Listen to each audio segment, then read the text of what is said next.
আসসালামু আলাইকুম। আজকে আপনাদের সামনে আরো একটি নতুন ভিডিও নিয়ে আসলাম।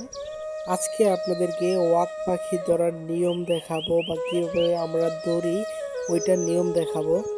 তাই আপনারা ভিডিওটা স্কিপ না করে পুরো ভিডিওটা আমাদের কাছ থেকে দেখতে থাকেন আর আমাদের সাথেই থাকেন।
আমাদের পাখি ধরার ফাঁদ বানানো শেষ, বা আমরা এতটুকুই পাতবো যে মাছ পাখি ধরার ফাঁদ, যে এটার ভিতরে পাই কিনা আপনাদেরকে দেখাবো। যদি আপনারা বলেন যে আমাদেরকে পরবর্তী পার্ট আপনারা দেখতে চান, তাহলে আমরা দেখাবো। আর এরকম সময় গ্রামে যখন এরকম সময় হয়, তখন অনেকেই এভাবে পাখি ধরতে চায় বা পাখি ধরে, অনেকেই ধরে। যে এরকম সময় যখন চলে আসে যে একটু পানি আছে, তারপর পানি চলে যাবে, পানি আর থাকবে না, তখনই সবাই ধরে। আর এখন দেখতেছেন, যাকে দেখতেছেন উনি আমার পাশের বাড়িরই কাকা হয়, আমাদের কাকা হয়। উনি আসছে আজকে ধরার জন্য। আজকে উনিও পাওয়ার জন্যই, পাখি পাওয়ার জন্যই আসছে। যে ওনারও শখ, উনি বিদেশ থেকে আসছে, বাইরে ছিল, আগে ধরতো যে পাখি, অনেকগুলোই আগে পাখি ধরতো। এখন আবার শখে আসছে যে আগে তো ধরতাম, এখন আবার আসি। এই কারণে উনি আসছে, এখন মাছ দিতেছে যে পাখির জন্য, যে এটা দেখে আইসা খাবে, তারপরে লাইগা যাবে। ওই কারণে আসছে আর কি, যে ধরবে, পাখি ধরবে। এই কারণে আসলো, উনিও আসলো শখ করে, যে আসছে মাছ ধরার বা পাখি ধরার জন্য আসলো এখন আর কি। আর এখন আমাদের মোটামুটি সবারই কাজ শেষ, বা পাখির ফাঁদগুলা পাতা শেষ। এখন আমরা সবাই চলে যাওয়ার সময় হয়ে গেছে, এখন আমরা চলে আসবো। এখন এগুলা থেকে চলে আসবো, সন্ধ্যা হয়ে গেছে অলরেডি, মাগরিব আজান দিয়ে দিবে এরকম সময়। এই তো সময় চলে আসছে, আমরাও চলে আসছি। এগুলা ছিল বাকি ফাঁদগুলা, যে আমাদের লাগে নাই বা আমাদের কাছে মাছ ছিল না, ওই কারণে আর আমরা পাততে পারি নাই। এই কারণে আমরা চলে আসলাম আর কি। আজকের জন্য এতটুকুই। আর পরবর্তী পার্টটা দেখতে চ্যানেলটাকে সাবস্ক্রাইব করে রাখবেন, আর ফেসবুক পেজটাকে ফলো দিয়ে রাখবেন। আসসালামু আলাইকুম।